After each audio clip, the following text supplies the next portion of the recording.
పనిచేస్తున్నటువంటి ఈ సందర్భంగా రాష్ట్ర దేశవ్యాప్తంగా ఈ సంఘాలని చట్టాలను రద్దు చేసి యథావిధిగా ఉన్న చట్టాలను కొనసాగించాలని చెప్పేసి కూడా అన్ని సంఘాలు పిలుపునివ్వడంలో భాగంగా ఈ రోజు మనం ఆర్మూర్ కేంద్రంలో కుమారనారాయణ భవన్లో ప్రారంభ సమావేశం నిర్వహించుకుంటున్నాం. ఈ సమావేశానికి మీరు వచ్చినందుకు అందరికీ ధన్యవాదాలు తెలుస్తూ ఈ సభ నడుపుతున్నట్టుగా రైతులు కానీ వివిధ రంగాలలో పనిచేస్తున్నటువంటి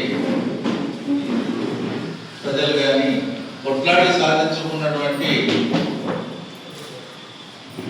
చట్టాలను మనల్ని పరిపాలిస్తున్నటువంటి కేంద్ర ప్రభుత్వం నరేంద్ర మోడీ ప్రభుత్వం దేశవ్యాప్తంగా బీజేపీ ప్రభుత్వం అధికారంలోకి వచ్చిన తర్వాత అంటే 2014 నుండి ప్రధానంగా కార్మికులు, రైతులు, వ్యవసాయ కూలీలు అనేక పోరాటాలు చేసి సాధించుకున్న చట్టాలను కార్పొరేట్ చుట్టాలుగా మార్చడానికి అనేక మార్పులు తీసుకొచ్చిన బీజేపీ ప్రభుత్వానికి వ్యతిరేకంగా ఈ నెల 12వ తేదీన దేశవ్యాప్తంగా సార్వత్రిక సమ్మెకు పిలుపునిచ్చే కార్మిక సంఘాలు అట్లాగే సంయుక్త కిసాన్ మోర్చా. అందుకని ఈ సార్వత్రిక సమ్మెలో చర్చించాల్సిన ప్రజానీకం దగ్గరికి తీసుకెళ్లి చైతన్యవంతం చేయడానికి ఈ మతోన్మాద బీజేపీ ప్రభుత్వం యొక్క గుట్టు రట్టు చేయడానికి ఈ సార్వత్రిక సమ్మె లాంటి సమ్మెలు ఇప్పటికే అనేకం చేసినప్పటికీ కూడా సెంటిమెంట్ తోని రాముడి పేరుతోనో ఇంకో పేరుతోనో పేదవాడి కడుపు కొట్టే విధానాన్ని వ్యతిరేకిస్తూ కనువిప్పుగా జరిగే విధంగా ఈ 12వ తేదీ సార్వత్రిక సమ్మె విజయవంతం చేయడానికి నిజామాబాద్ రూరల్ కామారెడ్డి సంయుక్త జిల్లా కమిటీ టీయూసీఐ ఏది రౌండ్ టేబుల్ సమావేశం నిర్వహిస్తా ఉందో వారికి అఖిల భారత ఐక్య రైతు సంఘం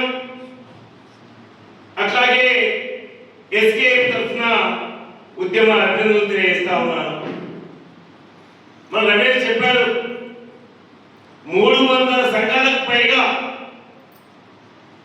ఏదైతే కార్మిక చట్టాన్ని రద్దు చేస్తూ తీసుకున్న నిర్ణయాన్ని వ్యతిరేకిస్తూ సార్వత్రిక సమ్మె పిలుపునిచ్చిన విషయాన్ని గుర్తు చేశారు. అయ్యా,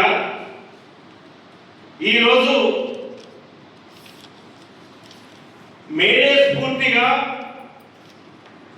8 గంటల పని దినాన్ని సాధించుకున్న ఆ చట్టాన్ని కానీ పోరాటాల ఫలితంగా మనం ముందు చెప్పినట్లు బ్రిటిష్ కాలంలోనే యూనియన్ పెట్టుకునే హక్కుని కార్మిక అనుకూల చట్టాల్ని సాధించుకున్న చట్టాన్ని సైతం ఒక కలం కోరుతూ రద్దు చేసి దీనికి కాకమకతలు చెప్తా ఉన్నారు. కార్మికుల్ని అట్లాగే రైతుల్ని అంచివేసి కార్పొరేట్ రంగాలకు కట్టబెట్టినటువంటి కుట్ర జరుగుతుందో చాలా స్పష్టంగా చెప్పారు. అంటే ప్రపంచంలో గత అనుభవాలు చూస్తే ఎక్కడైనా పోరాటాలకు విజయం అయినాయంటే కార్మికులు ఐక్యంగా ఉండటం వల్లనే ఆ పోరాటాలు తొందరగా విజయవంతమైనవి. అదే రైతాంగానికి వచ్చేసరికి ఎక్కడ చూసినా కానీ దీర్ఘకాలిక పోరాటాలే కానీ అవి ఎప్పుడు మనం అనుకున్న లక్ష్యాన్ని చేరుకుంటామో చెప్పలేనటువంటి పరిస్థితి. అంటే రైతాంగం అంతా కూడా ఐక్యం కాలేక ఆ పోరాటం నిరంతరం కొనసాగుతూనే ఉంటుంది. అంటే మన దేశానికి చైనాకు అట్లాగే రష్యా పోరాటాలు చూస్తే రష్యాలో విజయవంతమైందంటే కేవలం కార్మికులు కాబట్టి అది అనుకున్నటువంటి స్థాయిలో విజయవంతమైంది. అదే చైనా చూసుకున్నా విజయవంతం అయినా కానీ తిరిగి విఫలమైంది అని అంటే ఇంకా రైతాంగం అంతా కూడా ఎక్కువ ఉన్నారు కాబట్టి అక్కడ ఒకవేళ అయినా విఫలమైందనే పరిస్థితి. మన దేశంలో కూడా రైతాంగమే 70% ఉన్నారు.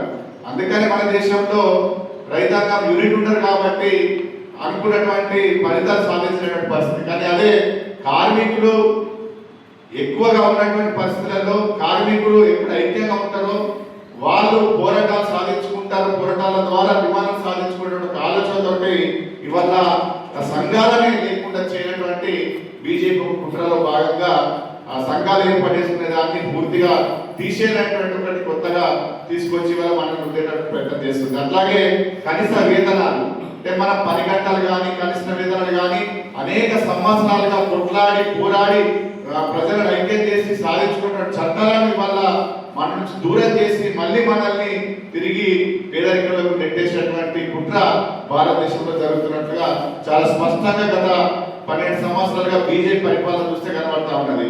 ఇవాళ ఇక్కడ చూసుకుంటే 178 రూపాయలు వేతనము ఉండేటట్లుగా నెలకు 4,625 రూపాయలు పెరగకుండా ఉండాలనేటటువంటి ఒక కుట్ర చేస్తున్నారంటే ఒక మనిషి Jai Ho India news channel, Swachh ki Awaaz, national news channel. ఇప్పుడు మన తెలంగాణలో సరికొత్త విధంగా అత్యంత ప్రతిష్టాత్మకంగా సంచలన వార్తలతో మీ ముందుకు వస్తున్న మన జయ Ho India news channel. Jai Ho India news channel, Swachh ki Awaaz, national news channel. ఇప్పుడు మన తెలంగాణలో సరికొత్త విధంగా అత్యంత ప్రతిష్టాత్మకంగా సంచలన వార్తలతో మీ ముందుకు వస్తున్న మన జయ హో ఇండియా న్యూస్ ఛానల్.